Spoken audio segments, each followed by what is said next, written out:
Bienvenidos al episodio 410 del podcast de Comic Verso. Soy Esteban Pedreros y me acompaña como siempre el dogmático Alberto Calvo. Hola Beto, ¿cómo estás? Hola, ¿qué tal? Muy bien, gracias. Bueno Beto, creo que exageré, no me parece que seas tan dogmático. Gracias por el tan. Sí. ¿Cómo estás Beto? Hace menos de una semana que no hablábamos, creo. Sí, como unos 5 días. El jueves creo que fue la última vez que hablamos. Sí, el jueves grabamos el de Patreon y hace una semana el regular. Estamos grabando esto el martes 3 de diciembre. Ok, gusto saludarte Beto. ¿Cómo has estado? ¿Qué tal tú estos días de esta semana? Igualmente, pues yo trabajando, pensando en que se viene el cierre de año con gastos que eso implica y que luego hay que pensar en la cuesta de enero. Entonces, fue un octubre ocupado, noviembre también. Entonces espero que diciembre vaya por el mismo lado, porque a más dinero, pues obviamente menos estar pensando en qué va a ser uno más adelante. Menos ahorrativo. Eso de ser freelance tiene muchas ventajas, pero muchas desventajas. Sobre todo incertidumbre, diría yo, pero en general bien. Además de que descubrí que... Hay gente que le dice incentivo a la incertidumbre, Beto, no estoy muy de acuerdo. Sí, no, bueno, o sea, sí. Eso es como decir que en el circo romano los leones estaban ahí como incentivo para que los cristianos dieran espectáculo, ¿no? O sea, no sé si es la clase de incentivo que quieres. Creo que es como aquello de que el incentivo puede ser el garrote o las zanahorias, como un garrote con ningún portador en particular, nada más está ahí flotando como la espada de Damocles. Pero no sé si es la clase de incentivo que uno quisiera tener. No, para nada, Beto, para nada. Pero, como dijiste, también tiene sus ventajas. Sí, ¿tú qué tal? Bien. Ha sido una semana un tanto lenta. Hay bastantes enfermos, andan circulando varias enfermedades en estos momentos. Incluso hay gente que está sugiriendo que volvamos a usar mascarillas. No es a nivel epidémico, pero sí a nivel de... Si vas a estar en lugares con mucha gente, transporte público y demás, sí es una recomendación que se ha vuelto una vez más recurrente.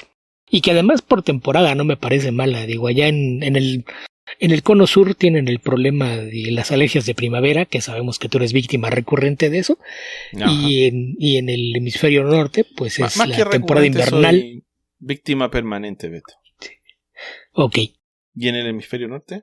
Y en el hemisferio norte, pues es la época invernal, donde generalmente abundan las enfermedades respiratorias, así es de que tampoco está de más. Sí, la primavera de Santiago, toda la región central de Chile realmente tiende a sorprenderte. A veces amanece muy frío y después se pone muy caluroso. Entonces, bueno, en esta época ya diciembre creo que se puede contar como verano casi. Pero tiene esta característica de que sales a veces un poco abrigado, muy abrigado porque te da frío en la mañana. A mediodía ya tienes calor y en la tarde noche ya vuelves a darte el fresco, no el frío, pero sí el fresco. Entonces es propicio a las enfermedades. También comienzan a utilizarse los aires acondicionados, etcétera. Todo eso conspira. Y como dices, las alergias. Santiago es una ciudad bastante contaminada que además tiene esta tendencia a utilizar un tipo de arbolado y de vegetación que no se condice ni con la región ni con la salud de sus habitantes, entonces genera problemas. Ok. Yo también, dentro de lo del trabajo, me llevé una agradable sorpresa. ¿Ah, sí? Sí, descubrí que sí hay un plan para pagar distinto cuando son páginas de puro texto, como los anexos y extras que traen algunos tomos, entonces... ¿En ejecución, Beto, o un plan futuro? No, ya en ejecución, ya está en funciones. Ah, ok. ¿Y retroactivo? No retroactivo, pero al menos como pregunté antes de que se hiciera el corte del mes, el tomo del que me quejé hace algunas semanas, pues sí entraba dentro del reporte que presenté del trabajo del mes y por lo tanto ya fue remunerado con esa nueva política. Ah, qué bien, Beto. Mientras no reajusten la política de los pin-ups, sería miel sobre hojuelas. Sí, no, en ese caso no. O sea, nada más lo que se ajustó es que hay tarifas especiales si se trata de páginas en las que no hay texto, perdón, en las que no hay imágenes, que son páginas de puro texto, como pueden ser las páginas de cartas, introducciones, epílogos y demás. Y otro para cuando hay páginas ilustradas, donde tienen una entrevista, que sea la mitad de la página una ilustración y otra texto. Esas ya tienen tarifas distintas al de las páginas de cómic. Entonces fue una sorpresa agradable, porque además dentro de lo que hice este mes también estaba un tomo de Conan, que traen al final un par de ensayos de un académico experto en la obra de Howard. Entonces esas también van con esa tarifa diferenciada. Ok. Beto, ¿qué te parece si empezamos a responder las preguntas que nos llegaron esta semana? Ni se lo merecen, son muy poquitas. Bueno, pero mejor. En parte sí. Tal vez sean buenas. No sé, cada vez me inspiran más desconfianza a nuestros preguntones recurrentes, pero pues vamos a ver qué tal. Entonces vamos a Discord, que aparte es prácticamente el único lugar donde hay, porque fuera de una que cayó por ahí en Blue Sky no hay nada más en las otras plataformas. Y partimos con Tío Coy, que dice: en un episodio anterior hablaban acerca de una historia cuyo arte les hiciera alejarse de ella. Tienen que ver el nuevo número de West Coast Avengers. Obviamente me acerqué por la nostalgia a los personajes, pero el dibujo es realmente muy malo, tanto que me hizo ni siquiera terminar de leerlo. ¿Dónde está la pregunta, Beto? Pues más bien creo que quiere que opinemos sobre el arte de esto. Y aquí yo quiero hacer una aclaración, porque dice, hablando de una historia cuyo arte le hiciera alejarse de ella, me imagino que se refiere a lo que dije de Monkey Meat, de Univa. Y no dije que fuera malo que me alejara de ella, dije que lo sentía raro y no sentía que estuviera haciendo clic conmigo, y la guardé para después. Que me ha pasado otras veces, que es nada más que al momento no estás de humor para interpretar lo que estás viendo y después regresas y funciona bastante muy bien. Es algo que me pasa también con escritores. Hay veces que no estoy de humor para leer algo, y incluso hay escritores que tengo bien ubicados cuando sé que no estoy de humor para leer algo de ellos. Me viene a la mente sobre todo el nombre de Ian Sinclair, que tiene una prosa bien compleja, pero me imagino que se refiere a eso, porque no recuerdo dónde comentario que habíamos hecho del arte, porque yo le he dicho que para mí es mucho más importante la historia que el arte, entonces no suele ser por ahí. Y fíjate, por curiosidad fue a ver el número 1 del West Coast Avengers, y el arte realmente no es malo, es mediocre. Ahí lo que preocupa es que es una serie nueva, y en tu lanzamiento tienes un artista que se siente como la clase de dibujante que normalmente verías haciendo números de relleno. El que está así como en entrenamiento, como que pues sí, tienes algunas de las herramientas, pero te falta pulir mucho tu trabajo. Claro. Y no es la clase de artista al que pondrías para lanzar un nuevo título. Entonces eso fue lo que sí me extrañó, porque por momentos es muy suelto. O sea, aparte, cuando tienes un artista que se ve que le faltan tablas, lo peor que le puedes hacer es ponerle una serie de un equipo. Sí. Donde tiene que dibujar a muchos personajes en una página. Entonces ahí más bien yo criticaré la edición editorial de haberlo puesto ahí. No me parece que sea un mal artista, pero sí me parece que es un artista al que todavía le falta mucho y que lo pusieron en una situación complicada. Entonces el arte es más bien mediocre, más que malo. Pero la historia está decentemente entretenida. Es de Jerry Dugan el guión. Y lo de lanzar los personajes, pues no sé qué tanto aplique, porque pues no es como si fuera la alineación clásica de los West Coast Avengers. Básicamente es un equipo lleno de armaduras, porque aparte de que están Iron Man y War Machine, que de entrada me parece redundante ponerlos en el mismo equipo, está Ultron como parte del equipo, junto con Spider-Woman, un villano que se llama Blue Bolt, y van a reclutar a partir del segundo número a Firestar. Así es de que pues no es como si fuese un equipo que precisamente te inspire nostalgia, ¿no? Porque de entrada, si no están Hawkeye y Mockingbird, pues se siente como que el equipo no está aquí, y ni hablar de Wonder Man o Tigra, etcétera. Entonces no sé si la nostalgia me hubiese llevado a leer el título. Sabía que había una nueva serie, pero realmente no había checado ni equipo creativo ni nada más le fue echar un vistazo por este comentario de Tío Coy, pero pues sí, realmente me parece eso, que aventaron al ruedo a un artista que no estaba listo, y el trabajo pues es muy disparejo. Sí, yo la verdad no tengo mucha nostalgia por West Coast Avengers, nada más que porque no los conozco mucho. No es una opinión respecto a la calidad de la serie.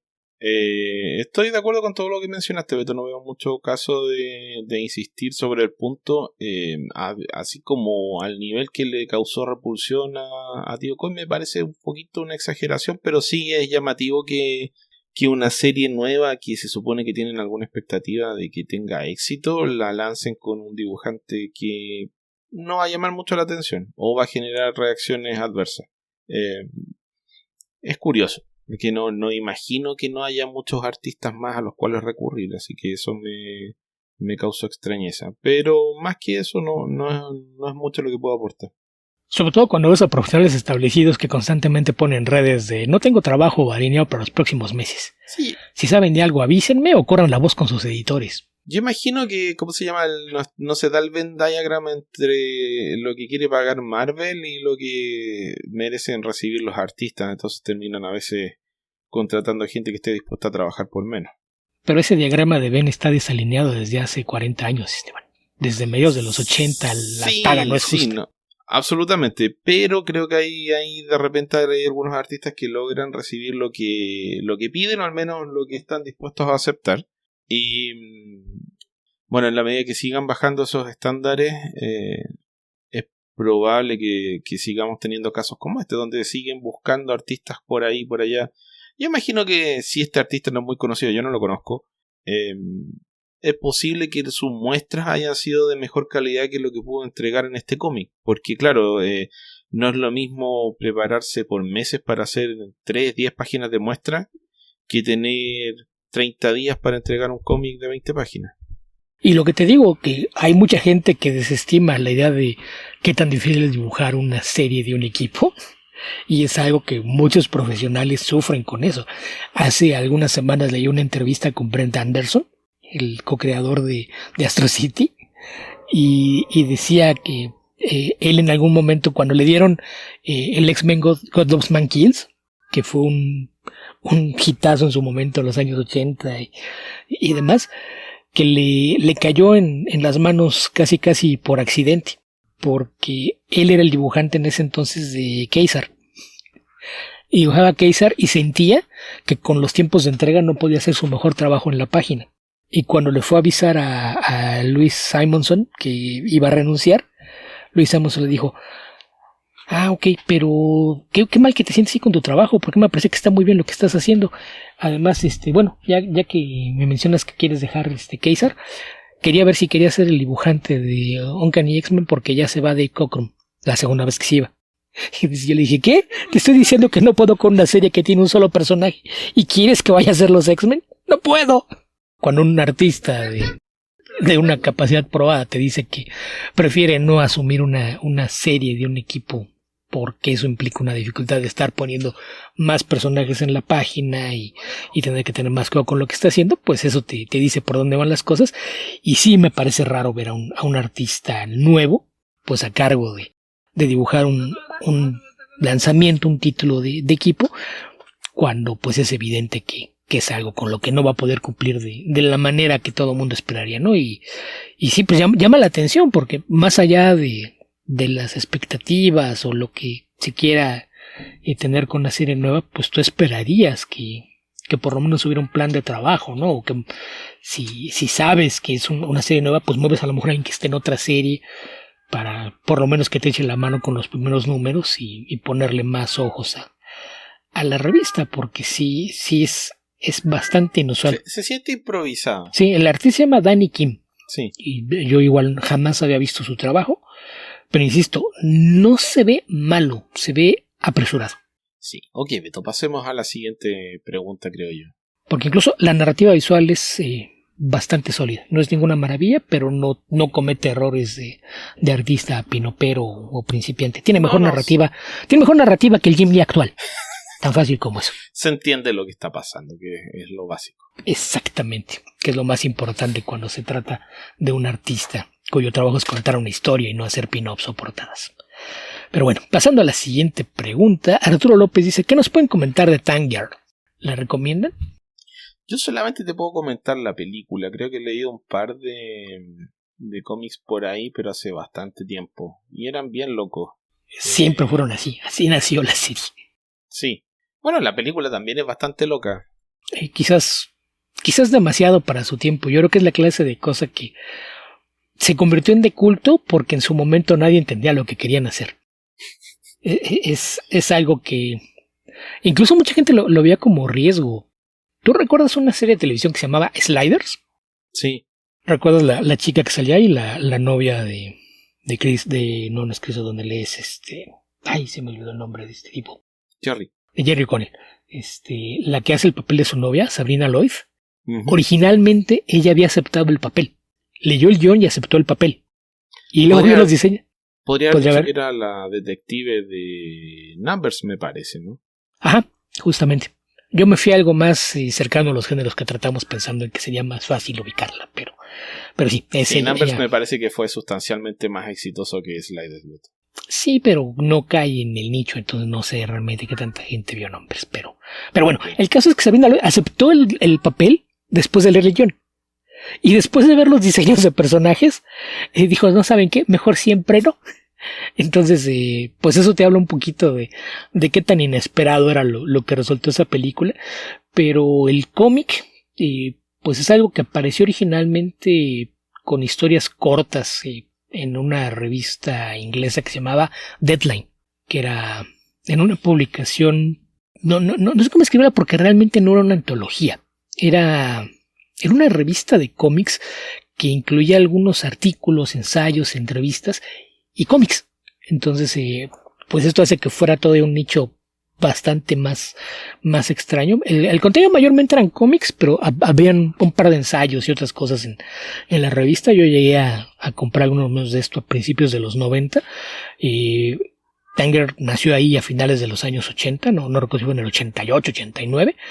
Y originalmente, pues la idea era pues tener historias cortas sin una narrativa y constante que definiera el personaje. Es una creación de Alan Martin y Jamie Hewlett, que Jamie Hewlett probablemente sea más famoso ahora por lo que hizo creando toda la imagen gráfica de Gorilas. Y pues no sé cómo decir la historia, ¿no? Es un futuro postapocalíptico en el que una chica que... Es que no. ¿Qué tanta historia hay en Tanger, Beto? Si también eso es... Es que son más como viñetas. Es un mundo postapocalíptico y tienes una chica rebelde con una estética muy punk, siempre involucrada en sucesos en los que muestra su carácter anárquico, ¿no? En su irreverencia contestataria. Las historias tienden a ser absurdas, con un toque de psicodelia. Entonces, pues es más una experiencia visual el leer Tanger que realmente el pensar en una narrativa. Ya obviamente al paso del tiempo, pues la sucesión de historias hizo que pudieras crearte una idea de realmente cómo funcionaba ese mundo o qué era lo que había. Sabes que es un mundo postapocalíptico en un futuro no determinado exactamente cuánto tiempo en el futuro es en las planicies de Australia. Y pues está esta chica que por alguna razón está capacitada para conducir cualquier clase de tanque de guerra. Y pues las aventuras en las que se mete pues involucran siempre la presencia de mutantes, después de que el apocalipsis que se ve aquí fue una guerra nuclear, y pues eso es completamente anárquica y irreverente, con un contenido sexual más insinuado e implícito que explícito, aunque sí hay algunos desnudos y gráficamente el cómic tiende a no retraerse demasiado, pues tampoco se trata de una obra pornográfica, pero sí hay alto contenido de drogas, sexo y violencia. Sugestivo. Aún si no es... Sí. Sobre todo para mentalidades inmadura, joven, impulsiva. Sí. Sí, lo sugieren y dejan que cada quien lo interprete como quiera y... Claro, pues ya. Que tu imaginación vuele si quieres. Los adolescentes no necesitan demasiada sugerencia para dejar volar su imaginación. Entonces, no es tan hardcore como mucha gente te lo quiere vender, pero pues ahí a depender de la precisión de cada quien. Y pues a lo largo de los años, aunque mayormente las historias siempre han sido de Alan Martin, ha habido uno que otro artista que ha colaborado. Los artistas se ha desfilado muchísima gente con algunos nombres conocidos, ¿no? En aquellos primeros años, en las tres cosas de la revista, había arte de Philip Bond, de Ashley Wood, de Jim Mahfood, de Rufus Daiglo, de Mike McMahon, por ejemplo, de los artistas muy conocidos de la 2000 AD. Varios artistas de la 2000 AD hicieron historias para esto, y en América pues ha tenido varios intentos de entrar, pero como que no termina de cuajar con lo que es el mainstream americano, ¿no? Ha habido ediciones en Dark Horse, en Vértigo, en IDW, en Image, en Titan.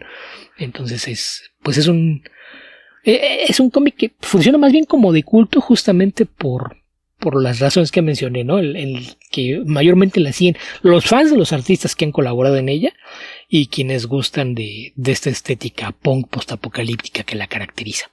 Ok, y actuaba Lori Petty, que venía de haber hecho Point Break. Booker, ¿no? En la película. En cine había hecho, sí, yo a ella la ubicaba más por Booker, que era la especie como de sidekick del protagonista. Sí, el spin-off de 21 Jump Street. Exactamente. Era el chico rebelde de la serie protagonizada por Johnny Depp, si no me falla la memoria. Sí, que era ¿cómo se llama este actor? Richard Grieco. Richard Grieco, que también tuvo su breve coqueteo con la fama, ¿no? Tuvo su película esta de espía adolescente. No, ahí sí que no me acuerdo de todo. O espía por error, creo que le pusieron en español. No ubicas esa película que te digo. No me suena, pero puede que la haya visto, Beto. Me gustaba Booker. Es un chico. Creo que la vi. Es un chico de preparatoria que como no pasó el curso de francés durante las vacaciones, que ir a un viaje de campo con su escuela, los alumnos que no pasaron francés se los llevan a Francia. Y ahí por una confusión típica de comedia adolescente, lo confunden con un espía. Y entonces tiene toda clase de aventuras absurdas por ahí en el típico formato de comedia adolescente noventera. ¿Cómo dijiste que se llamaba? En español le pusieron espía por accidente, pero no recuerdo cuál era el título en inglés. Que creo que toda la confusión nace de que el nombre del contacto que está buscando el espía es la maestra de francés. Okay. Entonces él llega al hotel preguntando por la maestra de francés. Sí. If Looks Could Kill se llama en inglés, del 91. Ok, Beto. Sí, esa. Yo la vi cuando llegó a México y después no la he vuelto a ver entonces. Recuerdo que salía Gabriel Anwar, una chica muy muy guapa. Uh-huh. Entonces es la principal razón por la que la recuerdo. Pero si estamos hablando de que tiene 30 años, me sorprende que siquiera recuerde partes de la trama. Pero en fin, pasando a lo que sigue. También actúa Roger Daltrey, Beto. No tenía idea. Roger Daltrey hacía papeles secundarios en todas partes, entonces no me sorprende. Sí, bueno, en esa época también aparte, estaba en Highlander. En aquella época era justamente. Era, sí, un par de años después. Fue recurrente durante un par de temporadas. No era Fessig, nada que ver. Era Fitzcairn. Ya, no importa, Beto. ¿Qué otra pregunta tenemos por ahí? Fitzcairn era su nombre. Que parte como un chiste que tenía duelos con MacLeod que se interrumpían constantemente y terminan haciéndose amigos en lugar de matarse. Fitzcairn. Hugh Fitzcairn. Sí, te dije Fitzcairn. Sí. Ok, Beto, ¿qué otra pregunta tenemos por ahí? Bueno, nada más ahí para concluir, recomendamos Tangle si te gusta esa estética. Es mayormente visual lo que le puedes extraer a los cómics de Tanker. A mí me encantan, pero no son para todos los otros. Yo no sé si estás tirando de chincolajote, como decimos por acá, porque siempre estás preguntando como, ¿y qué tal esto? ¿Y qué tal esto otro? O si llegó un punto en que leíste tantas cosas que estás aburrido. Si llegaste a ese último extremo, que leíste tantas cosas, estás aburrido y quieres buscar algo distinto, yo te diría que sí, que la pruebes. Si es solo porque, no sé, estás inseguro de qué otra serie seguir, tal vez no sea lo más apropiado si es que tu gusto no es demasiado expandido, digamos. No has probado demasiadas cosas extrañas. Si te encuentras alguna colección, échale un vistazo. Y si te gusta eso ya lo puedes rastrear más, porque aparte tiene la ventaja de que justamente por esta naturaleza suelta y anárquica de contar las historias, no hay una continuidad como que por dónde empiezo. Lo que agarres te va a dar la misma información, no importa en qué punto sea. Ok. ¿Qué más tenemos, Peto? ¿Qué más?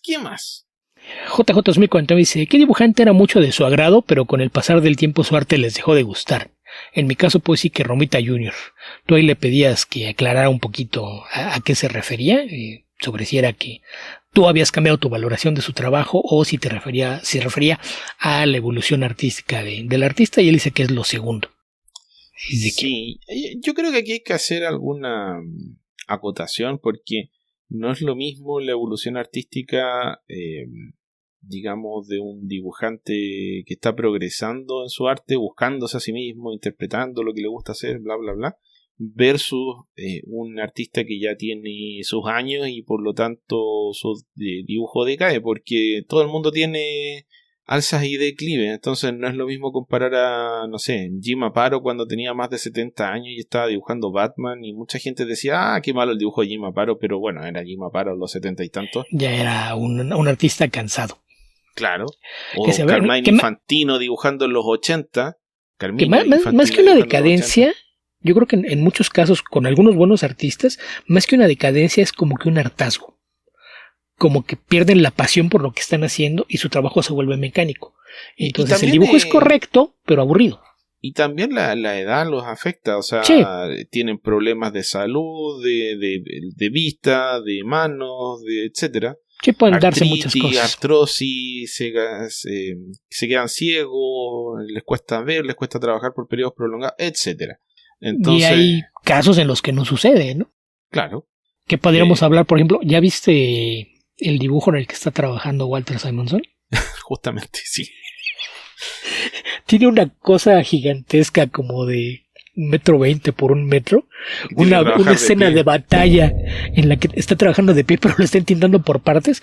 Y primero compartió los lápices. Le tengo que ajustar todos algunos detalles cuando empiece a intentarlo. Y ahora ha ido compartiendo rinconcitos cuando agarra un pedazo como el tamaño de una hoja carta. Y fue lo que intentó en un par de días. Y compartió, este rincón ya quedó. Este ya quedó también. Y aquí me di cuenta que me faltaba un personaje. Ya lo agregué. Pero vamos, sí es. Además, más allá de la evolución de un artista, también hay que tomar en cuenta que puede haber una combinación de los dos, ¿no? Porque le preguntaba si era la evolución del artista o tu forma de apreciarlo. Y a veces pueden ir de la mano las dos cosas. Que al momento que tú viste el trabajo de un artista, lo que tú esperabas del arte te funcionaba muy bien. Y aunque el artista tenga una evolución que a lo mejor va en un sentido que a ti no te agrada, tu apreciación del arte también puede haber cambiado. Lo que te gustaba cuando eras joven te puede tener ese valor nostálgico y seguirte gustando por las razones que sean, y a fin de cuentas todo el arte es apreciación. Claro que hay casos en los que sí puedes apuntar a cosas que dejaron de suceder, ¿no? Está el caso de Frank Miller, que quizás el más famoso, la cantidad de gente que se queja de lo que hace recientemente, pero había que recordar que su trabajo había ido en una evolución que iba hacia la síntesis visual. El utilizar cada vez menos líneas, más puestas de negro, el hacerlo mucho más abstracto en la forma de representar las figuras, y que se combinó con su problema de alcoholismo. Entonces ahí hay un par de factores que se combinan, y hay algunas piezas de lo que hace que todavía son muy interesantes, y yo ahora es que tengo mucha curiosidad por verlo volver a hacer arte secuencial para ver realmente qué tanto es que hubo una decadencia a causa de su enfermedad y qué tanto es nada más la forma en la que él decidió avanzar en el trabajo de su arte, que hacia dónde quería llevar su estilo. Hay otros casos, lo que menciona aquí de John Romita Jr., él también lo fue estilizando mucho. A mí todavía me gusta bastante lo que hace, pero sí es mucha diferencia lo que puedes decir de su trabajo en los años 80 a lo que era en los 90 y a lo que es recientemente. Y yo insisto, en DC era más un tema de que yo creo que nunca se sintió a gusto con la forma de trabajar o con los personajes, porque en cuanto regresó a Marvel, de repente empezó a hacer otras portadas muy buenas y su arte interior sigue siendo muy sólido, aparte de que es un narrador extraordinario. Pero pues ahí es esa combinación de apreciación y de evolución artística. Ahora, sí, no sé si tú quieras hacer más a la acotación antes de ir al ejemplos de No, es que creo que tratar de ir como a ejemplos, bueno, es un tema personal, como dices. Lo de Simonson, yo creo que Simonson obviamente es un caballero que ya tiene casi 80 años, entonces que dibuje como dibuja, porque Ragnarok sigue. A ver, los últimos números de Ragnarok no salieron hace tanto tiempo y eran de muy buena calidad, pero ya no puede dibujar a la velocidad que dibujaba antes, ni tiene la necesidad de hacerlo. Entonces, que lo haga con la cadencia que él le parezca. Pero sí, no es el mismo artista de tal vez su mejor época sea la segunda mitad de los 80 y buena parte de los 90. Tal vez todos los 80 y todos los 90. Yo creo que tiene ahí unos 20 años muy sólidos, incluso con una parte de los 70 y una parte de los 2000. Pero de ahí en adelante hay un pequeño declive. Pero es un artista que ha sido muy sólido por muchísimo tiempo. Y tiene otros casos, como dices tú, desde el hartazgo. John Byrne como que en un momento dijo, ya, ahora yo dibujo con lápiz grafito número 2. y me vale Pues, todo lo demás. pero hay quienes lo han hecho así toda la vida. Pero Sí. olvídate de la herramienta, o sea, con qué dibujas. Llegó el momento en el que decía, No, sí, o sea, esta historia es así, y Yo era... lo digo de esa forma, ¿en qué sentido? En que John Byrne se aburrió de hacer líneas de distinto grosor, o sea, todo lo dibujaba con el mismo... sin tratar de hacer efectos de profundidad ni detalles de esas características. Que Se ahí el transforma en un problema dibujo es bien plano. más bien a la hora del entintado, ¿no? Como que él solía hacer unos lápices muy acabados, y esto facilitaba el trabajo, que quien quiera que lo entintara no tenía mucho problema para que se siguiera viendo como John Byrne, no importa quién lo entintara. Algunos tintados lograban que el acabado se viera mejor que otros, pero Creo que sí. Kiesel, por ejemplo, es quizás su mejor entintadora, más allá de la larguísima relación de trabajo con Terry Austin. Pero creo que el tema viene cuando se empezó a entintar él mismo, empezó haciéndolo con un detalle similar al que hacía lápiz, y de repente empezó a ser más suelto, y fue cuando vino esto de que mencionas de, pues ya de plano, agarrar la plumilla del mismo tipo o el mismo pincel y no cambiar el grosor de línea para nada, y su trabajo pues sí agarró este aspecto más suelto, como de bocetado, ¿no? Sí. Ya no parece arte terminado. Y también depende de lo que sea, porque de repente ves algunas de las piezas que compartía de comisiones que vendía, y algunas sí están muy, muy detalladas. Entonces me imagino que a veces también tiene que ver el interés que tiene por la pieza. Pero pues también cuando estamos hablando... Sí, absolutamente, porque John Byrne también es un tipo que ganó muchísima plata. Pero estamos hablando de que también ya tiene 50 años dedicándose a esto. Entonces a lo mejor hay cosas que ya le hartan, le aburren. Entonces, pues a veces me imagino que parte del tema es generar interés por dibujar una pieza o una historia. Entonces esto hace que muchos artistas no es que tengan un declive marcado, sino que se notan los proyectos que hicieron nada más porque les ofrecieron una buena paga y decían, sí, lo voy a hacer, es un buen cheque, y los que siguen haciendo por gusto. Y eso es algo bien notorio con muchos artistas. Y hay también toda una generación que yo lo veo como... Jim Aparo podría calzar bien en ese tema, porque yo creo que Jim Aparo hizo su trabajo con gusto hasta el último día que lo pudo hacer, pero sí se notó un declive en los últimos, no sé, 10 años probablemente, tal vez un poquito. Pero era más un tema de frialdad, ¿no? Se veía su dibujo como mucho más mecánico, como que hacía todo lo que le pedía el guión quisiera, pero ya no había esa pasión por hacerlo distinto. Que yo por eso comentaba alguna vez, ¿no? Que cuando lo empezó a entintar Bill Sienkiewicz, puso como revivir un poquito la línea, ¿no? Porque se había puesto un dibujo frío y aburrido, y la forma de entintar de Sienkiewicz le sacaba algo distinto al arte. Tenía estas cosas raras el dibujo de Jim Aparo hacia el final, que tenía estas desproporciones notorias de manos y cabeza de los personajes, que no eran propias de su dibujo. Ya tal vez era un tema de sí quedó, bueno, se entiende, chao. Vamos con el siguiente. Ya había hecho todos mis layouts, no los voy a corregir. Algo así, pero bueno, hay gente que es mucho más fan de Jim Aparo que yo, pero yo sí reconozco que su trabajo en los, no sé, 80, 70 me gusta más que su trabajo en los 90. 2000, sobre todo. Creo que el de los 90 todavía es bastante aceptable. Yo creo que es en la segunda mitad de los 90 donde se empieza a notar ese cansancio ya con el trabajo.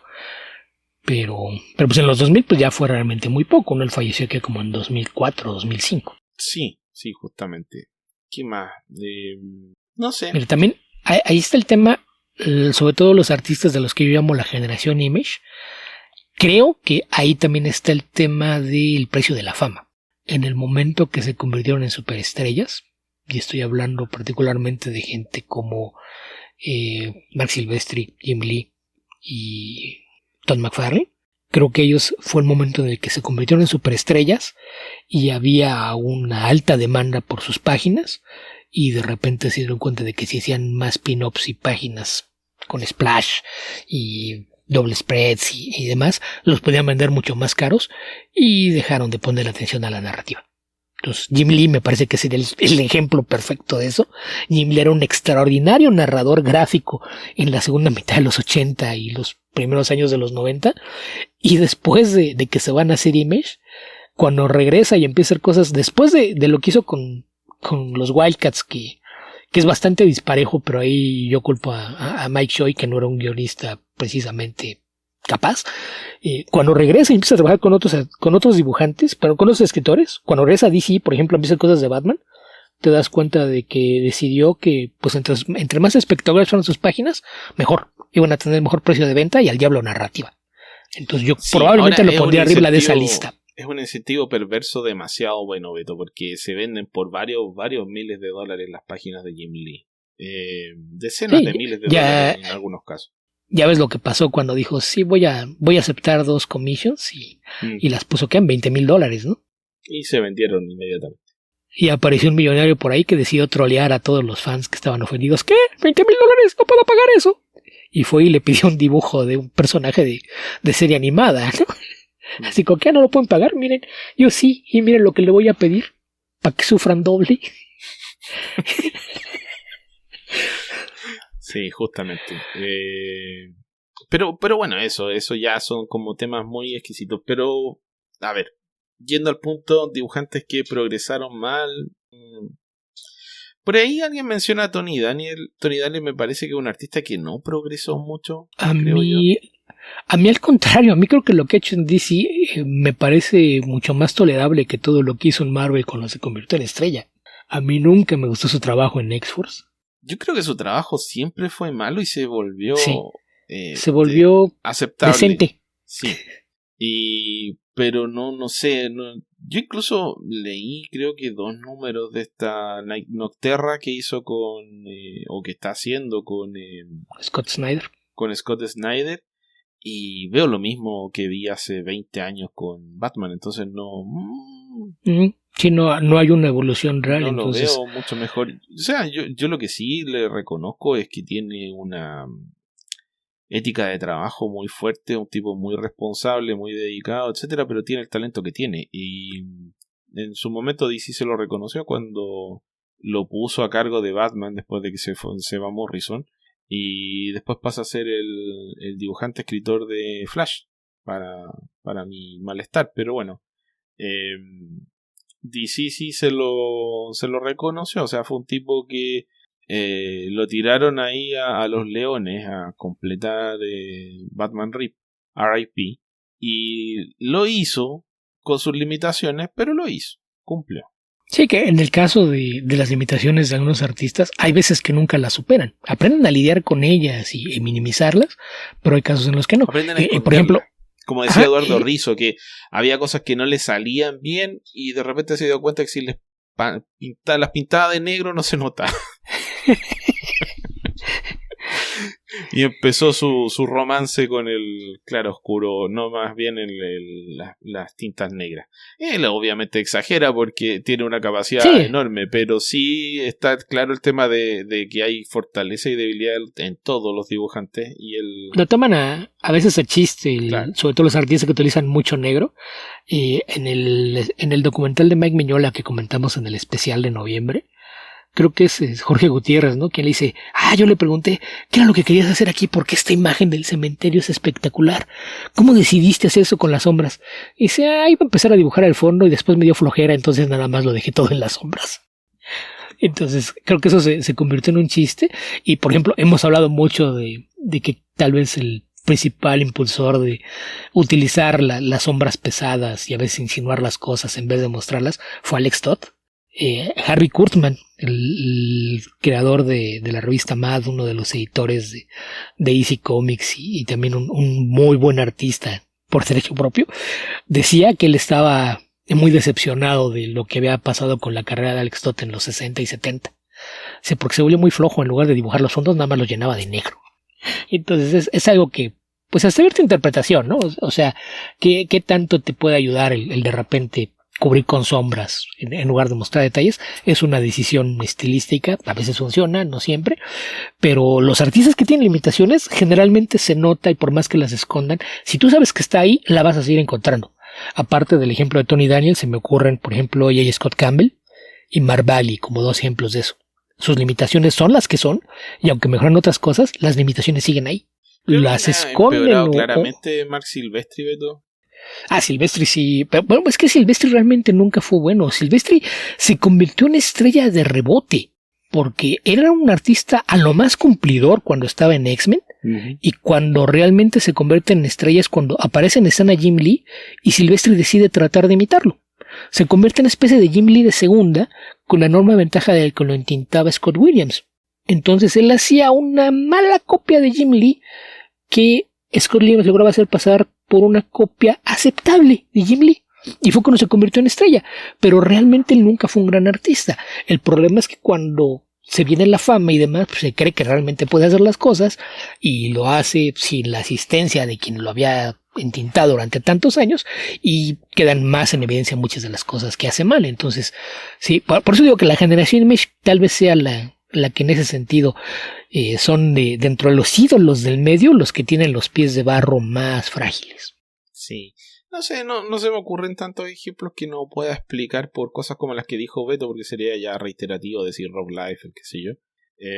Bueno, Liefeld también es caso de él. En realidad nunca aprendió a dibujar, pero aprendió a lidiar con muchos de sus efectos y regodearse en ellos. Sí, y tenemos casos como los de Jim Aparo, en el que podemos pensar en varios artistas. Por ejemplo, Joe Kubert. Joe Kubert también, hacia el final de su trabajo, tampoco era tan bueno como su mejor trabajo, pero de todas formas, creo que al final el viejo igual saca cómics muy buenos. De Sgt. Rock de Prophecy es un cómic que no tiene mucho que envidiarle a nada.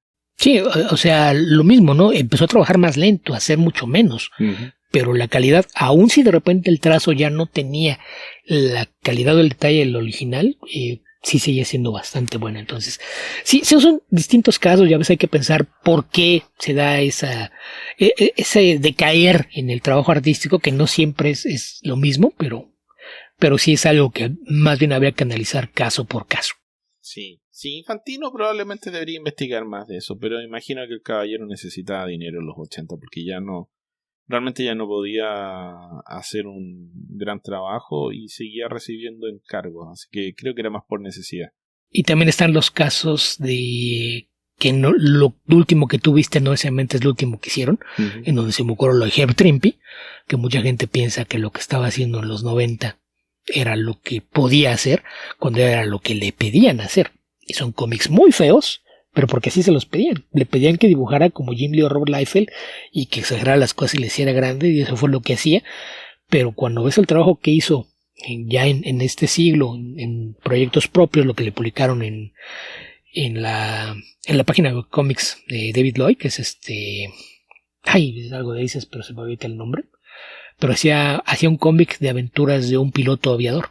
Y el trabajo era muy bueno. Entonces, insisto, hay ahí siempre una combinación de factores entre lo que te piden, los tiempos que tienes para hacerlo y lo que le pones cuando es un trabajo que realmente te interesa o te apasiona hacer. ¿Será DEP, Beto? ¿Qué? ¿El cómic que estabas tratando de recordar? Sí, el cómic es DEP, pero lo que estaba tratando de recordar es el nombre de la plataforma. Ok. Que es Bueno. Es algo de Aces, pero no recuerdo el nombre completo. Pero es una plataforma fundada por David Lloyd. ¿Qué otra pregunta tenemos por ahí? Aces Weekly. Aces Weekly, justamente. Después de eso, dice Arturo López. ¿Creen que el MCU... es que hizo una pregunta que también tenía ahí una acotación. Dice, ¿creen que el MCU no haya explorado tanto a Hulk? ¿Permitió que los cómics de no se vieran influenciados por las películas, por la sinergia? Ahí no entiendo cómo estaba usando sinergia. Tú le pediste que aclarara un poquito la pregunta y después... que lo escribiera en español, ¿ves? Sí, es que sinergia creo que a veces la gente lo utiliza de una forma que no significa lo que creen que significa y ahí eso hacía muy complejo. Supónganse, si creen que el MCU, al no haber explotado tanto a Hulk como a otros personajes, permitió que los cómics de Hulk se vieran exentos de tener que adaptarse a las narrativas de las películas, ya sea por tramas o modificaciones al personaje. Aquí, yo de entrada, quisiera que alguien... Este es un tema que mucha gente repite. ¿Qué tantos cambios influenciados por el MCU hay en los cómics de Marvel? Hay muchísimos cambios visuales, pero cambios narrativos en personajes principales no los hay. ¿En qué cambió Thor? ¿En qué cambió el Capitán América? ¿En qué cambió Spider-Man? ¿Qué influencia de las películas hay en los cómics? Ninguna. Con Iron Man trataron de hacerlo más carismático. Ese sí fue un cambio más de interpretación del personaje que lo que hacían con la narrativa. Pero los cambios más marcados los han hecho con personajes secundarios o de menor peso. Y fue más como tratando de reflejar un poquito lo que ven las películas, porque de todos modos eran personajes que no tenían tantos héroes en cómics. Pero realmente... O sea, cambios muy notorios que tiene influencia del MCU en los cómics. Que ya comentamos de Star-Lord. Que igual es más cambio en cuanto a la personalidad del personaje. Es que tienes personajes que no funcionan y que encontraste una versión que tiene éxito para una audiencia muchísimo más grande que la tuya.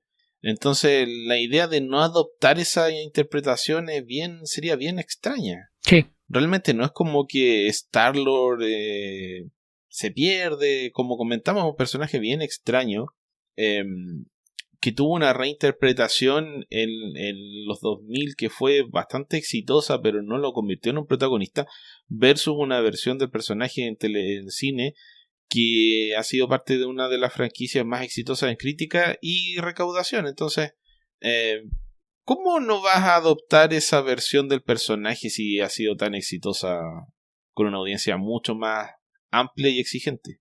Que ahí es un caso bien peculiar porque cuando nace el personaje es más cercano a un antihéroe que a un héroe tradicional. La versión de Angel Heart es pues un justiciero en el espacio, pero va más hacia el molde del antihéroe sin caer de lleno en él. Y las siguientes 2 o 3 veces que lo ves, que es cuando hacen Claremont y Byrne y después una historia que hace Timothy Zahn, es una exploración de esa misma versión del personaje. Abed y Leanic lo medio reinventan, pero también sigue siendo este personaje con una moral ambigua, ¿no? Que está tratando de hacer lo correcto, pero está dispuesto a hacer cosas que no necesariamente irían con la moral de un héroe.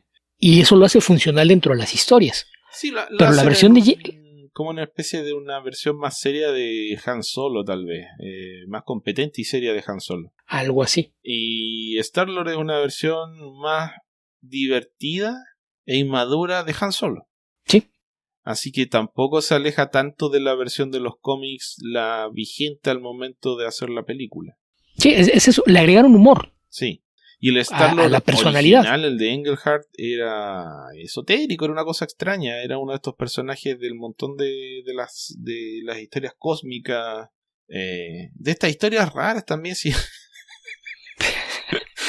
Estaban estos cómics del Acuariano, la Madonna Celestial, etcétera. Engelhart tenía su locura también. Sí, Engelhart estaba haciendo budismo en el espacio. Una cosa bien extraña. Pues digo, después cuando lo toman Claremont y Byrne, eliminan un poquito sus aspectos esotéricos y lo convierten en un justiciero espacial más cercano a un antihéroe. Timothy Zahn sigue por ese lado pensando en hacer aventuras que coqueteen con el space opera, pero sin clavarse tanto en la aventura.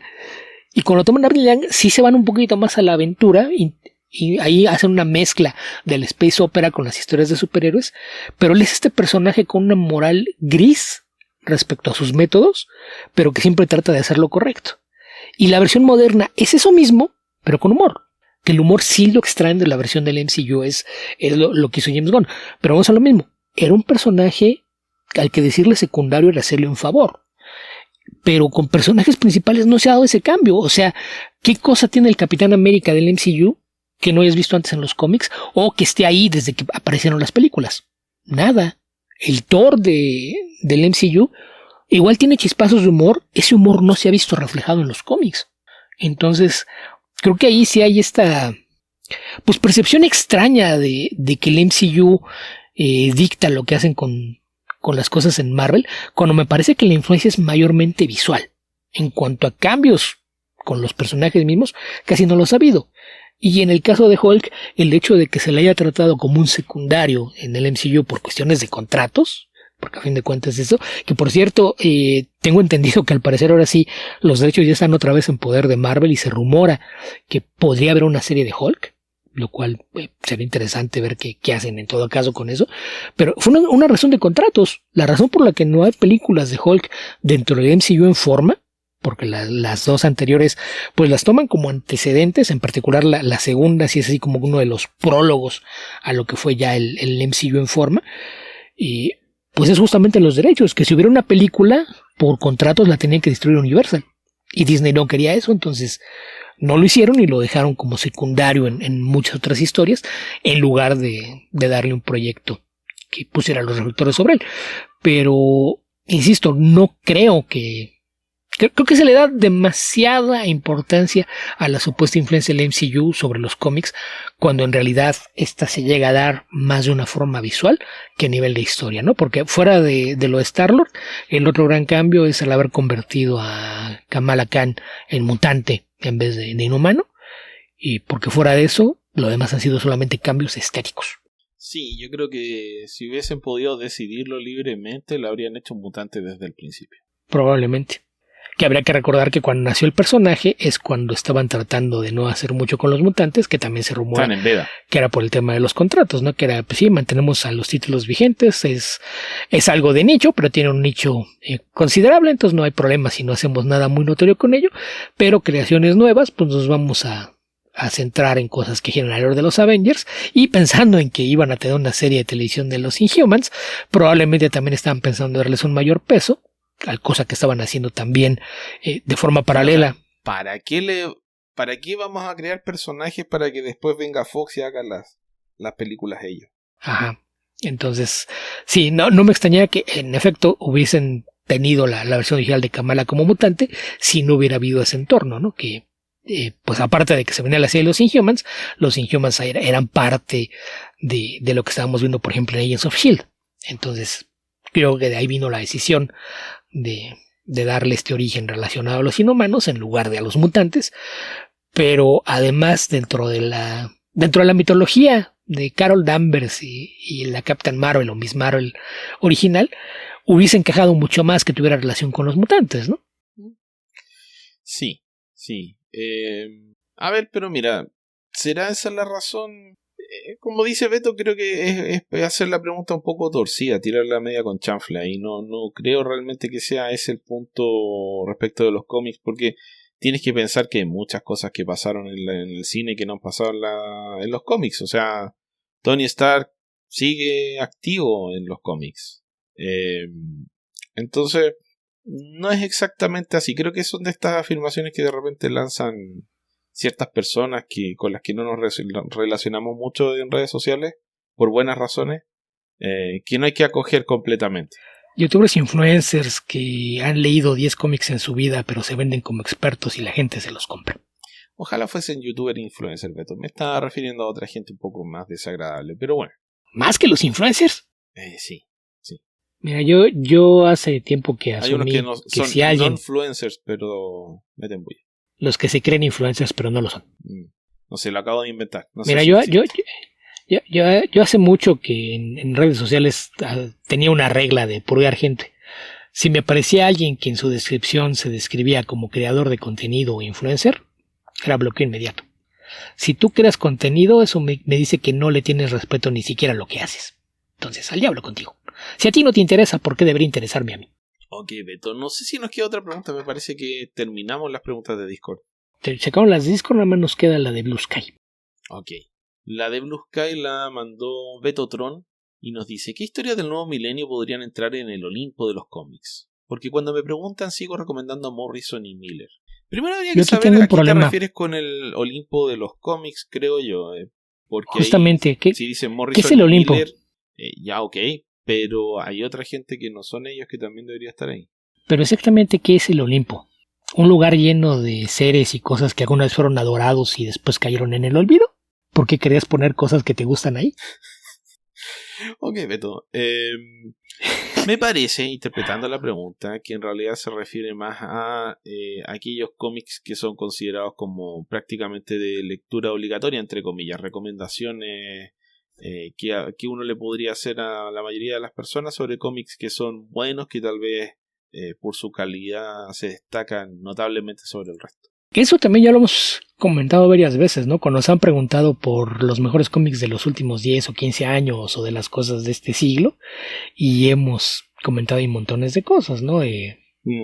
Bueno, hablando de superhéroes, hemos hablado mucho de All Star Superman, que es Morrison, que es algo que ya mencionó él, pero hablando de otros géneros, pues hemos mencionado cosas como Saga, como Blankets, Why the Last Man, Channel Zero, Revival. Sí, yo creo que más que cómics, bueno, aquí tendríamos, pienso yo, interpretando la pregunta, a recurrir a aquellos cómics que sean más como de estudio o de comentario. Porque hay cómics que son buenos, pero también hay cómics que son buenos de antes del siglo pasado y que no la gente no los recuerda tanto, o que no han sido parte de, digamos, del...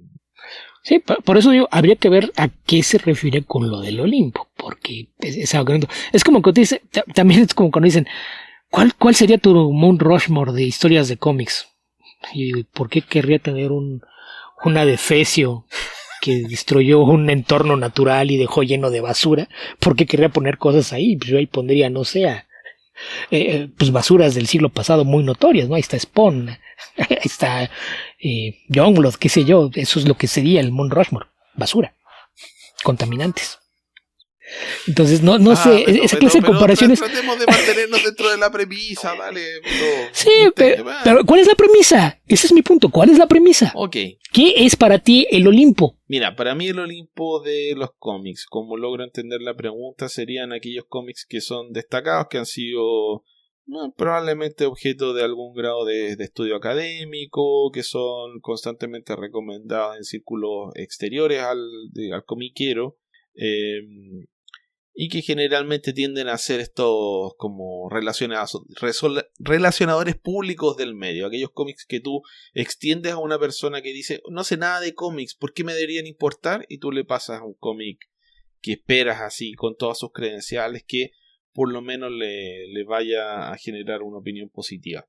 Ahora, diciendo esto, debo decir que hace muchos años que me dejó de importar la opinión de otras personas respecto de los cómics, dándolo solo como forma de explicarlo.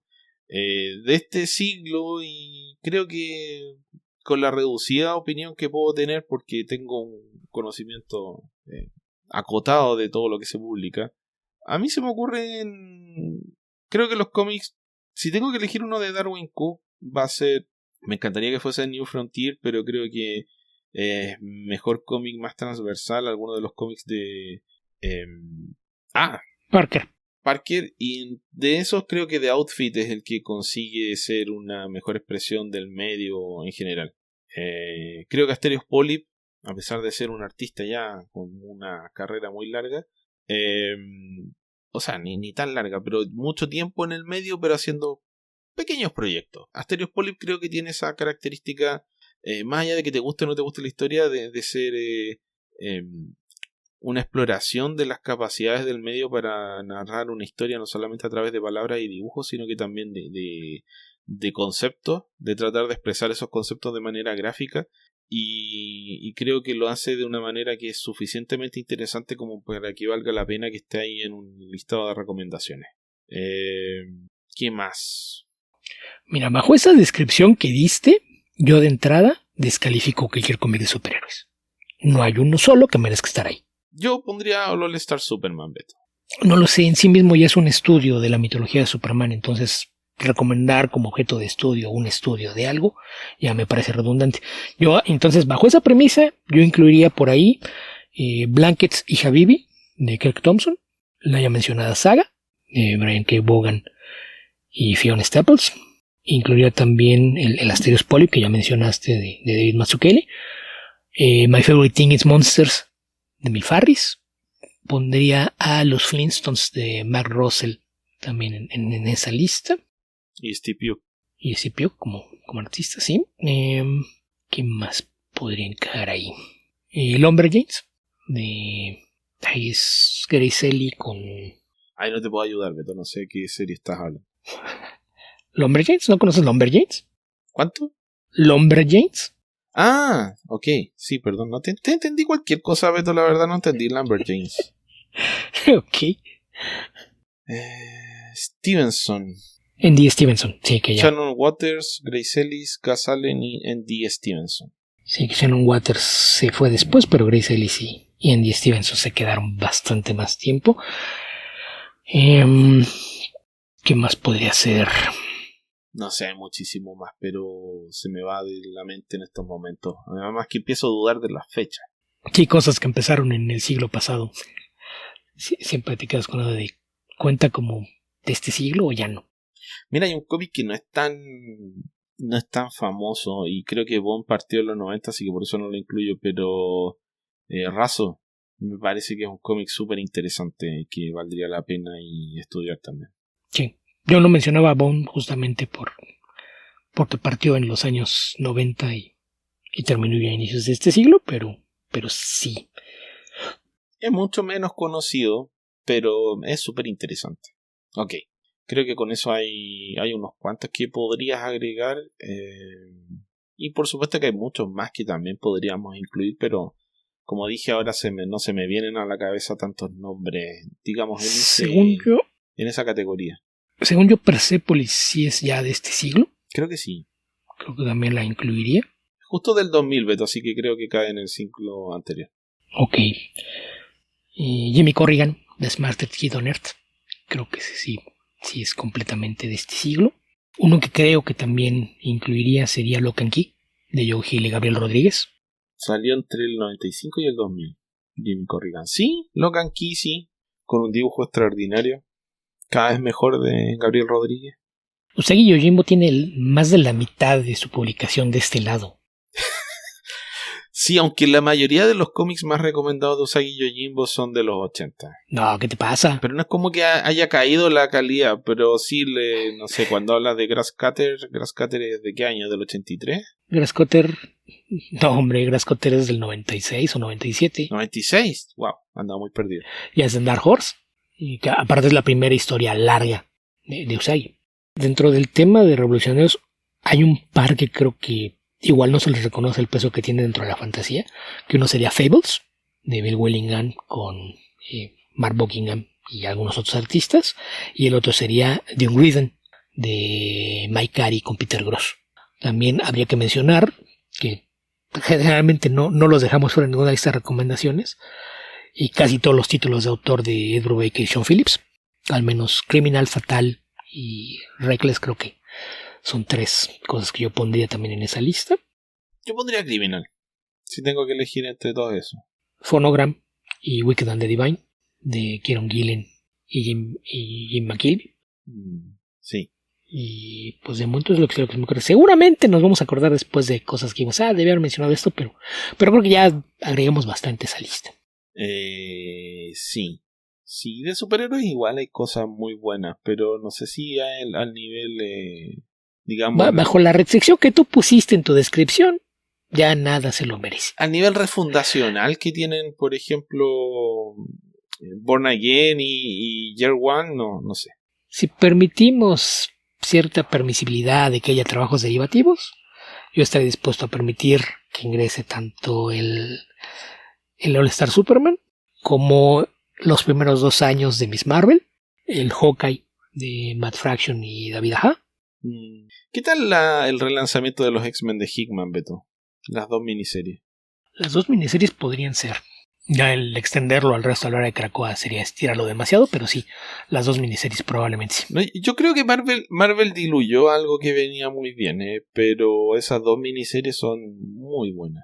Muy buenas. Se acordaron de cómo expandieron la cosa en los 90 y si tienes 2 títulos de mutantes que están vendiendo muy bien, lanzas un tercero y se vende bien, ¿por qué detenerte en 3? ¿Por qué tener una línea de 3 o 4 títulos si puedes tener una de 12 o 15?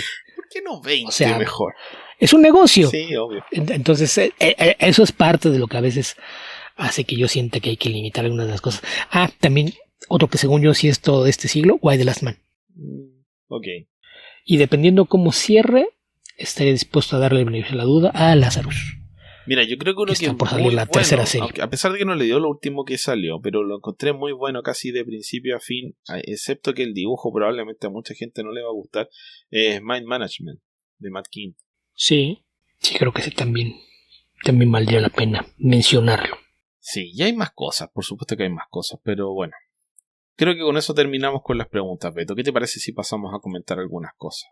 Me parece bien. ¿Qué viste o qué leíste esta semana? Leí un cómic chileno, Beto, por fin. Ok. Me lo compré y estuve ahí pensando si lo leía y finalmente lo leí. Se trata de Pigafetta, el cronista de Magallanes, que la verdad es que lo compré en un impulso cuando fui a la FIC que se realizó la penúltima semana de noviembre, que es el Festival Internacional del Cómic de Santiago, que habitualmente lo realiza ahí el grupo que lo organiza hace ya bastantes años. Esta fue la 13ª edición. Y creo que desde el principio, casi desde el principio, se realiza en la Universidad de Santo Tomás, en la sede de Metro San Joaquín, en Vicuña Maquena, en Santiago. Y este cómic lo estaba abierto, expuesto, y vi el dibujo y dije, wow, esto se ve muy bien. Así que lo tomé, lo miré un poco más, vi que tenía algo de arte digital, o más bien de coloreado digital, pero que el dibujo de la forma anatómica está notablemente bueno, y me llamó la atención, y como no estaba tan caro me lo compré. Y se trata de un cómic que fue publicado, de acuerdo a lo que logré investigar, que no es demasiado lo que logré encontrar, originalmente en España, en una editorial que publica cómics históricos, que se llama Cascaborra Ediciones. Entonces tienen de la Conquista, el Cid, etcétera. Son libros más bien con afán didáctico. No sé si tienen distribución a nivel escolar, pero supongo que por ahí va la cosa. Y Pigafetta es un nombre que no conozco ni recordaba, pero es un personaje notable porque fue el cronista de Magallanes, como dice la leyenda, aquí el subtítulo de la novela gráfica, es decir, la persona que contó o que llegó cuando llegaron los sobrevivientes del viaje que circunvaló el mundo por allá por 1521 a 23, me parece, 20 a 23.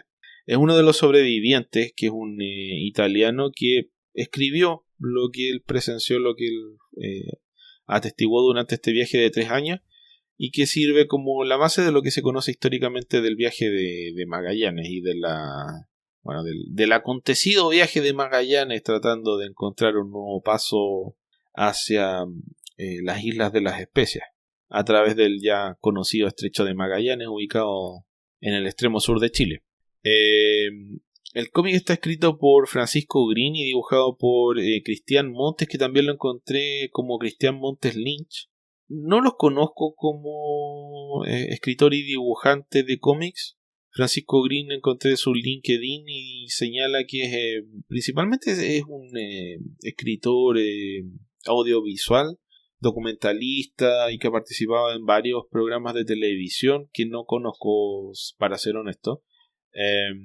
Y en el caso del dibujante no encontré mucha información, así que lamentablemente no es lo que puedo decir. Pero el cómic tiene una factura técnica muy buena, un color digital bastante bueno.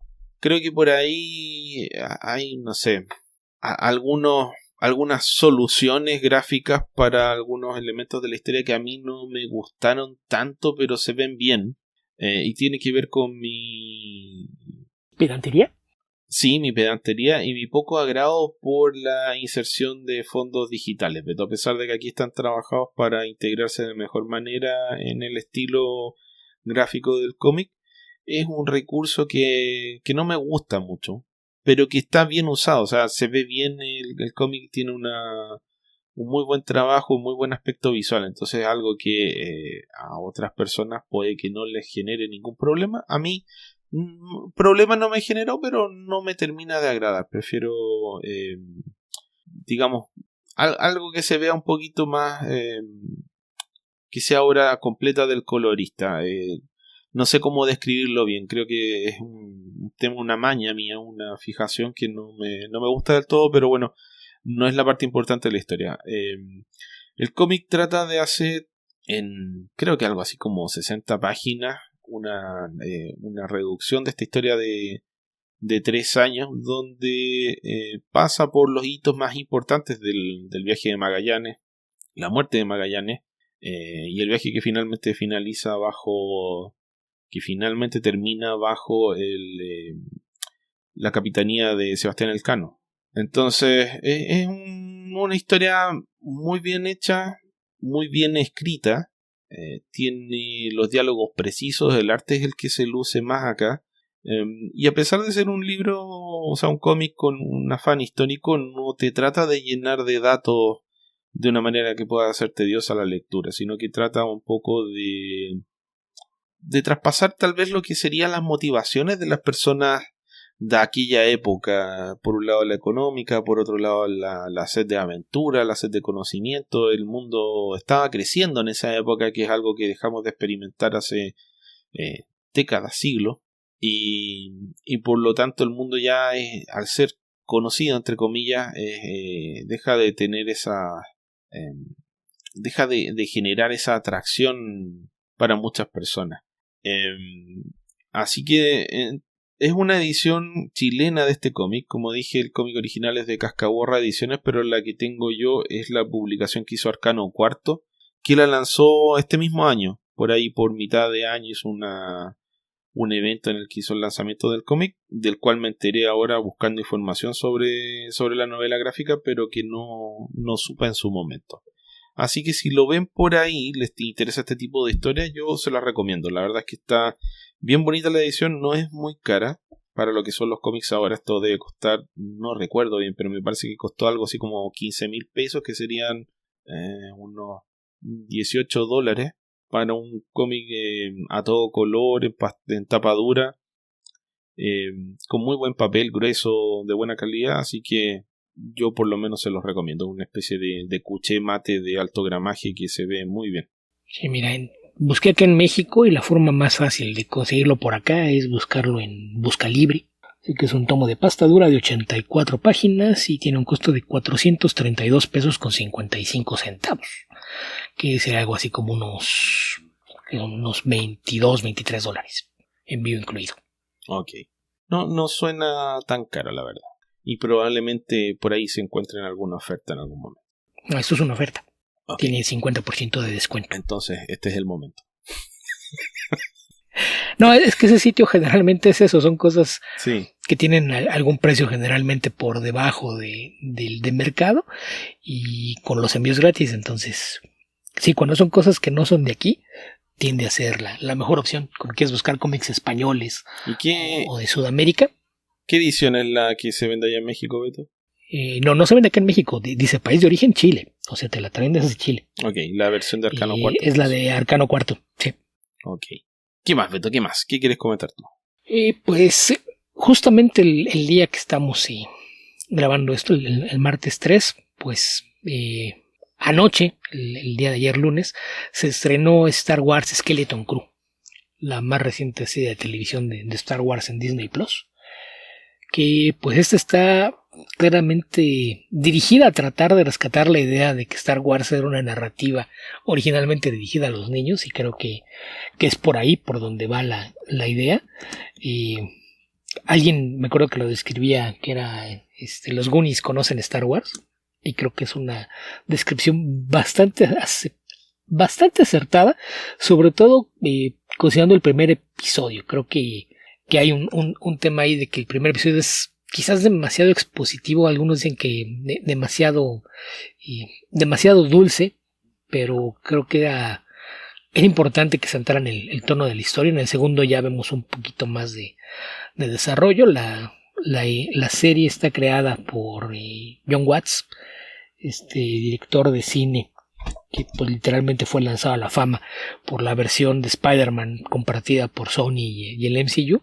Él es uno de los co-creadores de esta serie, y pues tiene lugar más o menos en la misma época que The Mandalorian, ya durante la etapa de la Nueva República, y sigue las aventuras de un grupo de niños que pues por accidente son literalmente dos niños problema, un niño y una niña, y sus mejores amigos, que por su forma de ser y demás, encuentran algo enterrado en medio del bosque y van a ver qué es lo que encuentran por diferentes razones, ¿no? El protagonista, que por lo menos se siente como el principal en cuanto parte de la serie, es un niño llamado Wim, que es un joven huérfano de madre que vive con su padre, pero su padre no le puede dedicar mucho tiempo porque está siempre ocupado con el trabajo, y es un soñador, pero en este caso es la clase de soñador que como espectador te dan ganas de poder entrar y darle un zape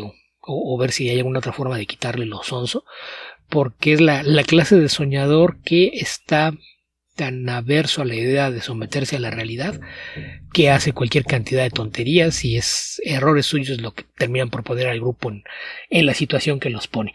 Él, su mejor amigo, es un niño que tiene un rostro que recuerda elefantes. Muchos por ahí se refieren a él como el niño elefante, que es Neil, se llama El chico es su mejor amigo, pero es alguien bastante más centrado. Es alguien que no le molesta jugar con su amigo a que son Jedi o que tienen aventuras.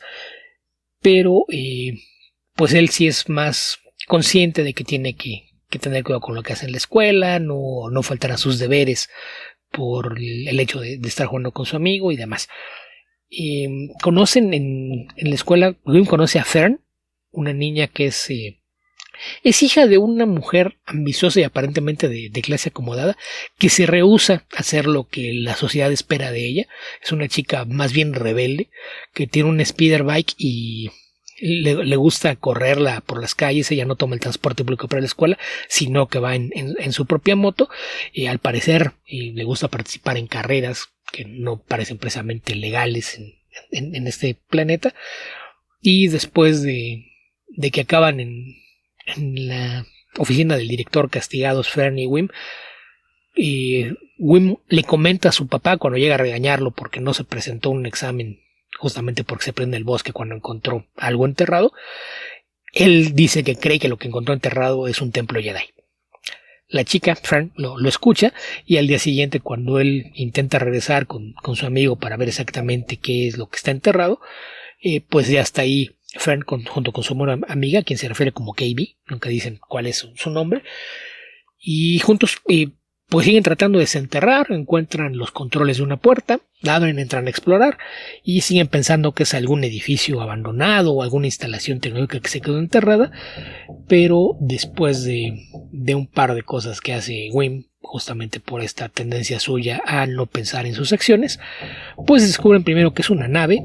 Y antes de que se den cuenta, la nave está activada y al parecer tiene un programa automático que la hace despegar y lanzarse al hiperespacio. Así es de que los 4 niños se pierden, van a dar a un lugar muy alejado de su hogar. Eso es todo lo que ocurre en el primer episodio. Y en el segundo ya tenemos un poquito más de desarrollo, ver el tono de por dónde va la historia. En general me parece que es un muy buen inicio para lo que pinta para hacer una serie de aventuras de lo que antes se describe como para todo público. Por eso decía que la descripción de los Goonies conocen a Star Wars es muy apropiada, porque es este grupo de chicos que en su intento de ir en busca de un tesoro o lo que sea, pues se ven involucrados en una gran aventura, ¿no? El tema, se han visto por ahí algunos de los avances. Yo tengo la oportunidad de ver estos 2 episodios y pues mientras ellos están pensando en que tienen que hallar el modo de regresar a su hogar, aun si no tienen idea de cómo lo puedan hacer, conocen a un pirata espacial interpretado perdón, un pirata espacial que es interpretado por Jude Law, y pues es las aventuras en las que se meten mientras Jude Law está tratando de seguir su propia agenda y con la promesa de que les va a ayudar a los niños a volver a casa. Otro actor de nombre que aparece en la serie, aunque en realidad no aparece, es Nick Frost, que le da vida a un decrépito y maltratado robot que encuentran a bordo de la nave.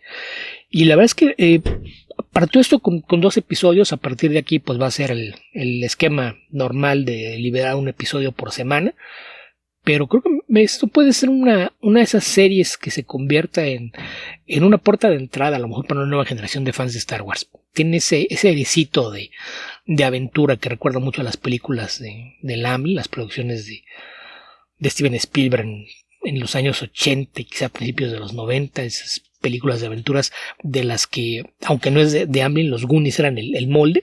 Creo que va muy, muy por ese lado el tema de lo que quieren hacer. Jude Law le saca jugo a el gran carisma que tiene, entonces creo que la serie puede andar. Se supone que esta primera temporada son 8 episodios que se van estrenando uno por semana para terminar a mediados de enero, pero me parece que la serie parte bien.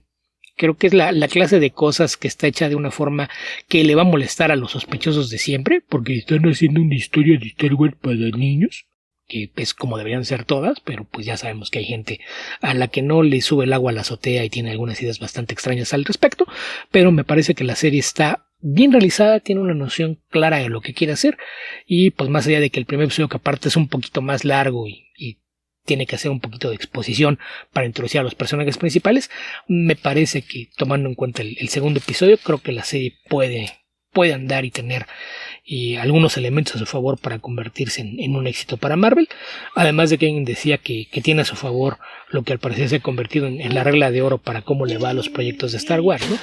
Si involucras Jedi, le va a ir mal a tu proyecto. Si te olvidas de los Jedi y te alejas lo más probable de ellos, le va a ir muy bien. Entonces, bajo esa premisa, cae del lado correcto de las cosas. Entonces habrá que ver cómo evoluciona la serie una vez que vayan apareciendo los nuevos episodios. Como el Mandaloriano, Beto, mientras más Jedi, menos bueno. Exactamente. Por eso dicen que ese es el parangón. La forma en la que puedes definir, no sé si el parangón, el paradigma con el que se rigen los nuevos proyectos de Star Wars. Involucra a los Skywalker y a los Jedi, le va a ir mal. Se aleja lo más probable de ellos, le va a ir bien. Entonces, bajo esa premisa, está del lado correcto de la ecuación. Entonces, yo asumo que le va a ir bien, por lo menos dentro de cierto sector del público. Yo creo que para niños, adolescentes y aquellos que entendemos que Star Wars era un proyecto para niños y que las historias que pueda disfrutar gente de cualquier edad son las que mejor funciona este universo, creo que le va a ir muy bien.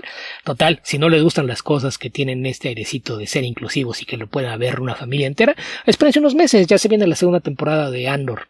Ya, ahí podrán ver algo un poquito más adulto dentro de este mundo de Star Wars, pero en general me parece un inicio sólido. El primer episodio no me hizo tan feliz por la forma en la que se ha estructurado, entiendo por qué es así, pero el segundo me hace pensar que sí va a poder explotar la idea de tener aventuras en este mundo de una forma que hace un rato que no vemos, que es justamente pensando en entretener a la familia entera, más allá de algunos de los proyectos de animación y las cosas orientadas a niños pequeños que hemos visto en el último par de años. Creo que ese es el primer proyecto que se orienta más o menos a tratar de rescatar ese espíritu de aventura que de repente se nos olvida que fue de donde nació Star Wars. Sí. Sí, Beto, yo pensé que era sobre discusiones políticas en el Imperio Romano. Puedes hacer cosas de eso dentro de este mundo. Estaba leyendo en la semana una entrevista con Yudo y era lo que decía que era lo que él encontraba atractivo de esto, porque decía que realmente hablar de Star Wars era hablar de un universo entero de posibilidades y un marco en el que podías hacer cualquier cosa. Dice, te puedes permitir hacer discusiones políticas como es Andor, o puedes hacer algo completamente divertido y que sean aventuras para toda la familia. Entonces, dice, para mí, cuando me ofrecieron el papel fue algo que me llamó mucho la atención. Además, mencioné que la serie fue co-creada por Jon Watts. Dentro del elenco o personal con el que se rodeó, hay mucha gente con experiencia en cine, entonces creo que eso también es importante.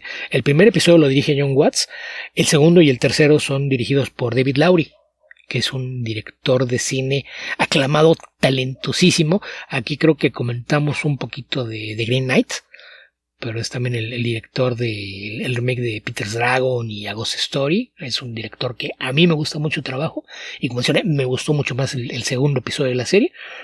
Por ahí en los siguientes episodios recuerdo que vi que estaba el nombre de Daniels, esta pareja de directores que de repente causaron furor alrededor del mundo con Everything, Everywhere, All the Time.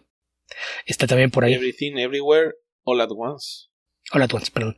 Sí, que son Daniel Kwan y Danny Schneider, que firman en conjunto como Daniels.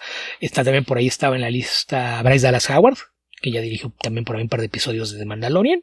Uh-huh. Y si no me recuerdo, el último episodio también lo va a dirigir Jon Watts. Y de haber por ahí un par de nombres más, pero por lo menos nombres así de directores de cine, aparte de Jon Watts, pues están David Lowery, Daniels y con experiencia de televisión Bryce Dallas Howard. Pero la verdad es que, insisto, el primer episodio se siente un poquito lento porque hay mucha exposición, pero dentro de todo creo que hace un sólido trabajo planteándote la situación y presentando los personajes. El segundo ya se siente un poquito más como la idea de lo que va a ser esta serie de aventuras de 8 episodios que concluirá esta primera temporada a mediados de enero. Ok. ¿Qué más se estrenó esta semana en Disney, Beto? Creo que escuché alguna otra cosa. ¿No había algo de Marvel también? Según yo, no. Ok. Voy a tratar de ver Skeleton Crew porque recién me enteré hoy día cuando volví a mi casa que se había estrenado esta semana. Sí, digo que se estrenó ayer. Sí, justamente eso leí. Ayer estaba viendo el partido americano y estaba encargado trabajando, entonces los vi hasta hoy temprano, pero sí creo que es un buen comienzo para esto. Y a lo mejor lo que viste por ahí es que esta semana, pero no sé si es el jueves o el viernes, se estrena Creature Commandos. Cierto, sí. El 4 creo que leí que era. Probablemente solo. Es decir, mañana. El 4 sería mañana. Si no recuerdo si el 4 o el 5, pero bueno, ya está también a punto de estrenarse. Y esa levantaron rápido el embargo de las críticas. Todas las críticas alrededor de Creature Commando son positivas. Entonces, parece que también le va a ir bastante bien. Ok. Qué bueno, me agrada que aparezcan cosas que supuestamente me van a gustar. De todo vamos a ver si es así, pero lo más probable es que sí. Mira, el encabezado más común que he visto en las líneas de Creature Commandos es gran inicio para el universo DC de James Gunn. Sí, bueno, ojalá. Me reservaré mi opinión para cuando haya visto la película, que supongo que la comentaremos probablemente la próxima semana. ¿Cuál película? Bueno, lo de Creature Commando. Como sea, serie, película, lo que sea. Es una serie. Ok. ¿Qué más tienes para comentar, Beto? A mí no me queda nada más. Montones de cosas inconclusas que entonces yo creo que serán para otra. Además de que estamos cruzando la línea de la hora y media. Sí, yo también tengo cosas a medias porque empecé a ver Alex Cross, pero no he terminado de ver la temporada todavía. No sé si terminó de exhibirse. Vi el primer episodio nada más. Como comenté la semana pasada, no he avanzado más con Three Body Problem. No he tenido tiempo porque no estuve en mi casa el fin de semana. Y creo que lo otro que he visto ha sido fútbol, Beto, que me agrada esta racha que está por la que está pasando Manchester City. Espero que se mantenga el resto de la temporada. No lo sé, yo no lo sigo. Nada más sé que hay gente muy divertida con las conferencias de prensa de Pep Guardiola. Sí, el hecho de que sea un tipo tan obsesivo y metódico y no le estén saliendo las cosas ha desatado su lado autodestructivo. Entonces, el otro día en un partido de la Champions con el Feyenoord iban ganando 3-0 y en los últimos 15 minutos del partido le empataron a 3 con errores terribles de la defensa de Manchester City, que la verdad es que bien poco comunes para ese equipo. Entonces después del primero se rascó con tanta fuerza la cabeza que se rompió la nariz, se hizo un corte en la nariz, y después de que entró con el equipo a conversar después de que terminó el partido, le hicieron una entrevista fuera del túnel y estaba completamente arañado por todos lados y contó que había sido el mismo. Pero así como que hubiese peleado con no sé, le hubiese puesto el gorro a su esposa y lo hubiesen tratado de cortar la cabeza, algo por el estilo, porque está completamente arañada la frente y la parte superior de la cabeza, con un corte en la nariz sangrando, y era él que de la desesperación que le generó el partido se terminó haciendo daño en la cara. Y después de eso perdió la semana, bueno, este domingo que pasó, perdió con el Liverpool 2-0 en un partido inapelablemente ganó Liverpool. Beto jugó muchísimo mejor. Pero no es mucho decir, creo que la falta de Rodri a Manchester City le duele demasiado, incluso más que la de Bruyne. Es el momento para que Liverpool y el resto de los equipos que quieran pasar al City ganen todos los puntos que puedan, porque una vez que vuelva ese jugador y se ordene el equipo, es muy probable que vuelvan a ser la máquina de ganar y golear que han sido los últimos años. Mira, respecto a eso último, me das oportunidad de utilizar una cita que no siempre puedo hacer. Okay. No tengo idea de lo que acabas de decir. Conozco todas las palabras, pero jamás las había escuchado en ese orden y no tengo idea de qué estés hablando. Muy bien. Con esto nos comenzamos a despedir. Recuerden que nos pueden encontrar en www.comicverso.org. Si desean unirse a nuestro Patreon, convertirse en patrocinadores y aportar con su dinero a la causa de Comicverso, que es la causa de que nosotros tengamos dinero, lo pueden hacer ingresando a patreon.com/comicverso, donde podrán acceder a nuestros especiales mensuales. Como lo mencionó Beto, el último se lo dedicamos al documental sobre la vida sobre la obra de Mike Mignola y sobre su carrera. Y también pueden acceder a la publicación anticipada de cada nuevo episodio del podcast. Estamos tratando de iniciar una nueva modalidad donde vamos a tratar de poner el acceso exclusivo al episodio por un periodo un poco más largo que 24 horas, pero está en marcha blanca. Veremos qué tal funciona. Sí, la idea es que cada episodio aparecerá en las plataformas tradicionales y libres los días lunes, y vamos a tratar de que el episodio aparezca de forma adelantada para los patrocinadores entre el viernes y el sábado. Sí, para que tengan un periodo exclusivo más largo y por lo tanto se motiven a aportarse si lo desean. Y por supuesto también están los minisodios disponibles exclusivos para nuestros patrocinadores superiores, que son aquellos que donan $5 o más, un mes o más, por el periodo que ustedes prefieran. Sí, si nuestro plan funciona, podrán escuchar Comic Verso durante el fin de semana y presumirle a los demás: jaja, yo ya lo escuché y tú te tienes que esperar hasta el lunes. Yo ya estoy comentando en Discord, tú no sabes de qué estoy hablando. Además, puede que eso nos dé la oportunidad de que quienes lo escuchen de forma anticipada puedan hacer sus preguntas entre lunes y martes para tener más material que comentar en el siguiente episodio. Así es. Si desean unirse a nuestro Discord, lo pueden hacer ingresando a bit.ly/DiscordCV. DiscordCV todo con mayúscula. Es muy sencillo. La cantidad de personas que participan no es tan grande ni tan vehemente ni tan participativa como para que los vaya a abrumar ese Discord. Así que denle la oportunidad. Pueden usarlo para comentar en mayor profundidad algún episodio o para dejar sus preguntas como ustedes prefieran. O iniciar conversaciones ya sea con nosotros o con otros escuchas. Sí, donde probablemente yo meteré la cuchara para decir algo, aunque no venga el caso. También tenemos nuestra cuenta de Blue Sky, donde estamos tratando de dirigir nuestra participación en redes sociales. Búsquenos ahí como Comic Verso. Y eso, también estamos en Spotify. Si están en Spotify, si nos escuchan en Spotify, por favor déjenos una nota. Tenemos un puntaje perfecto hasta ahora, así que les agradecemos muchísimo sus puntuaciones y esperamos que quienes no nos hayan dedicado todavía un comentario, una pregunta o una puntuación, lo hagan, se animen y participen en Comic Verso. ¿Dónde más te puede encontrar la gente, Beto? Bueno, en redes sociales, en donde estoy activo ya de forma casi exclusiva, es en Blue Sky. Todavía está abierta mi cuenta en Twitter, pero pues no servirá más que para retuitear los anuncios de Comic Verso o tal vez promover con nosotros que de todos modos ya sabemos que ahí el sitio, pues el algoritmo, si tú pones un enlace, tiende a enterrar lo que publiques, entonces no sé qué tanto sirve, pero seguiremos por allá, también recabando todas preguntas. Si dejan cosas por ahí con Comic Verso Responde, pues por ahí las podremos ir recopilando. Recuerden que ese mismo hashtag lo pueden utilizar en Blue Sky para dejar por allá sus preguntas, si no están en nuestro Discord. En Blue Sky estoy como Albion2112, mismo nick que tengo en otras redes sociales.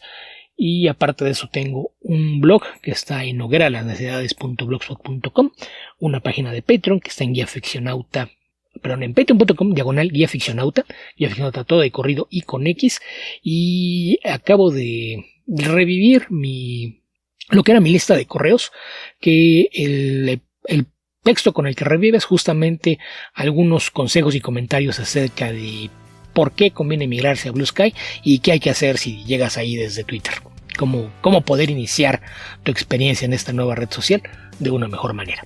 Muy bien, habitantes del futuro, donde sea que estén y cualquiera que sea el momento en el que estén escuchando este podcast, que tengan ustedes muy buenos días, muy buenas tardes o muy buenas noches. Cuídense mucho. Hasta la próxima.